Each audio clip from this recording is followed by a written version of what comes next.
तो बच्चों इस वीडियो में क्लास 8 सब्जेक्ट हिंदी के एनुअल पेपर को डिस्कस करेंगे, जो कि इवनिंग शिफ्ट के लिए होगा। इनका एग्ज़ाम है, तो बच्चे अच्छे से प्रैक्टिस कर लें। काफ़ी क्वेश्चन आपको फिर से एग्ज़ाम में रिपीट मिलेंगे, क्योंकि जो पेपर मैंने लास्ट ईयर का आपको प्रैक्टिस करवाया था उसमें से भी काफ़ी क्वेश्चन रिपीट थे, तो ध्यान से देख लो। ठीक है, बाकी कंप्लीट पेपर के आंसर अपलोड हैं और जितने पेपर हुए सबका सॉल्यूशन अपलोड है, दोनों शिफ्ट का अभी तक। मॉर्निंग इवनिंग का कमेंट को चेक कर लेना, प्लेलिस्ट की लिंक मिलेगी। ओके, तो क्वेश्चन आप पढ़ लेना गद्यांश से। ठीक है, सीधा आओ क्वेश्चन पर। ठीक है, पहला क्वेश्चन है, मोर का नाम नीलकंठ क्यों रखा गया? तो नीली गर्दन के कारण। ठीक है, अगला, नीलकंठ ने अपने आप को डैश नियुक्त कर लिया। उचित विकल्प द्वारा रिक्त स्थान की पूर्ति कीजिए। तो यहाँ था सेनापति। ठीक है, स्टोरी को आप बहुत अच्छे से पढ़ना तो सब समझ में आएगा। ठीक है, और जो पैसेज दिया गया है गद्यांश को अच्छे से पढ़ना। ठीक है, अगला, निम्नलिखित पद्यांश को ध्यानपूर्वक पढ़िए और पूछे गए प्रश्नों के उत्तर लिखिए। तो पद्यांश को आप पढ़ लेना। ठीक है, डायरेक्ट आओ क्वेश्चन पर। पहला क्वेश्चन है, कवि किसके कारण बेचैन हो गया?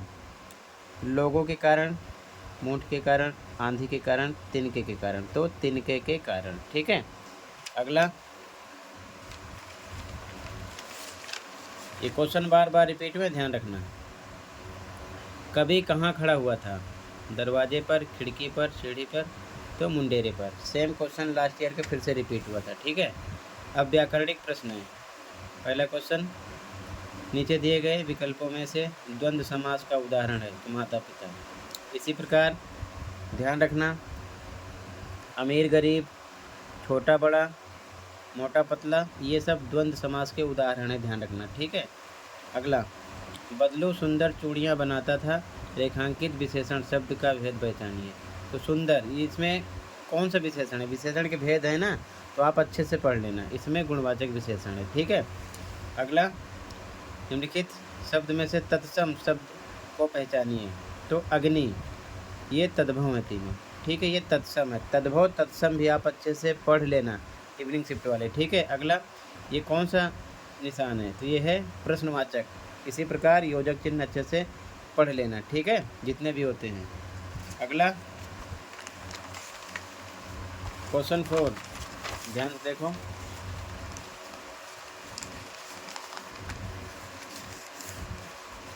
क्वेश्चन 4, गद्यांश को पढ़ लेना। ठीक है, डायरेक्ट आओ क्वेश्चन पर।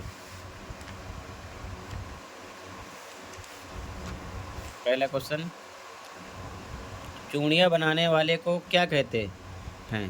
कुम्हार, सुनार, कहार, मनिहार।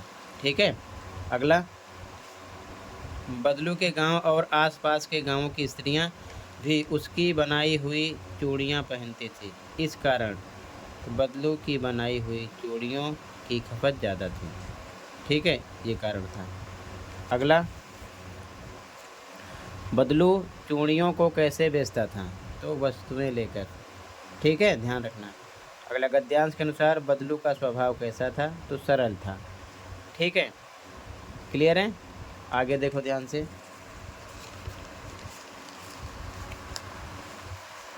फिर से आपको पद्यांश मिलेगा, पढ़ लेना अच्छे से। क्वेश्चन पे आओ। काव्यांश के अनुसार साधु से क्या पूछना चाहिए? तो ज्ञान, जाति, धर्म, मोल, ये तीनों नहीं पूछना चाहिए। पूछना क्या चाहिए? ज्ञान। अगला, काव्यांश के अनुसार किस का मोल करना चाहिए? तो तलवार का। म्यान, घास, साधु, ये गलत है। अगला, काव्यांश के अनुसार किसकी निंदा नहीं करनी चाहिए? तो घास की। ठीक है, अगला, दी गई काव्य पंक्तियों के कवि कौन हैं? तो कबीर है। ठीक है, कबीर शब्द आगे ऐसे भी पहचान सकते हो। ठीक है, यहाँ पर अगला, गद्य पाठों पर आधारित प्रश्नों के उत्तर दो। पहला क्वेश्चन, अकबरी लोटा पाठ के आधार पर बताइए कि लाला झाऊलाल के मित्र का क्या नाम था? तो बिलवासी मिश्र। बाकी तीनों हैं रोंग। ठीक है, अगला,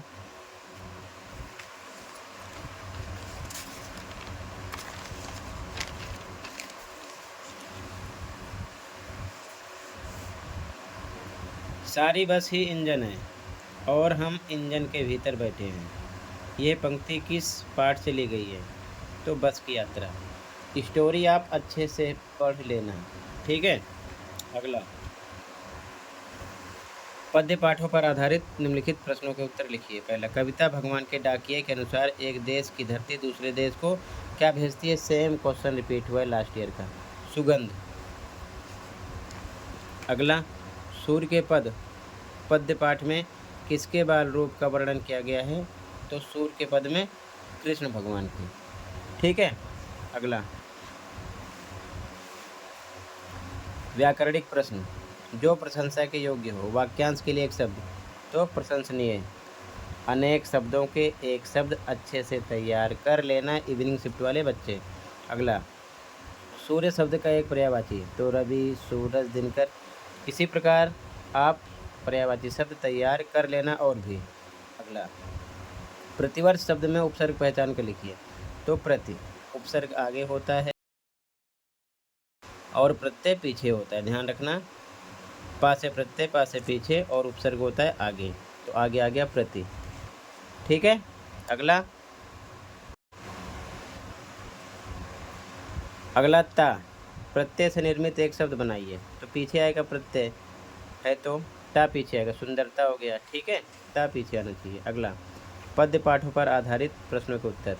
माखन चोर शब्द का क्या अर्थ है? तो माखन चुराने वाला, ठीक है, इसका आंसर है। अगला, भगवान के डाकिये किन्हें कहा गया है? तो पक्षी और बादल को, ठीक है। आगे,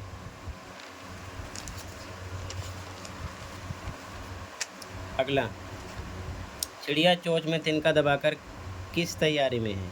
तो उड़ने की। अगला, किस व्यक्ति का संसार में कोई वैरी यानी कि शत्रु नहीं है? तो जिसका मन शीतल होता है, उसका कोई वैरी यानी कि शत्रु नहीं है। अगला, गद्य पाठ पर आधारित प्रश्न। अगला, बदलू किस वृक्ष के नीचे बैठकर चूड़ियाँ बनाता था? तो नीम के। अगला, लेखक और उसके मित्रों ने किस स्टेशन से ट्रेन पकड़ने के लिए बस की यात्रा शुरू की थी?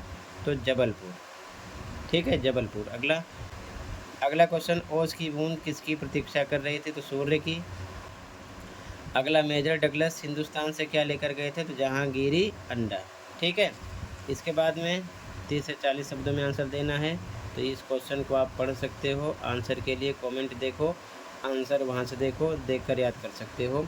12 में भी 30 से 40 शब्दों में आंसर देना है, तो इसके भी आंसर आप कमेंट को देख लो, वहाँ से देख लेना और तैयार कर लेना, ठीक है, इनके भी आंसर, ठीक है। इसके बाद में जो अगला क्वेश्चन है आपका, इसमें आपको 80-100 शब्दों में अनुच्छेद लिखना होगा, कोई एक टॉपिक उठानी है, ठीक है, तो बनाकर लिखोगे। अगला क्वेश्चन जो होगा 80-100 शब्दों में पत्र लिखना है। यहाँ पर आपको मिलेगी चॉइस, चाहे पत्र लिखो या फिर प्रार्थना पत्र लिखो, ठीक है। तो इस प्रकार आपको करना रहेगा। तो टोटल इतना ही था, मैंने कंप्लीट कर दिया। अच्छे से प्रैक्टिस कर लो। मिलते हैं अगली वीडियो में। Thank you for watching and take care, okay.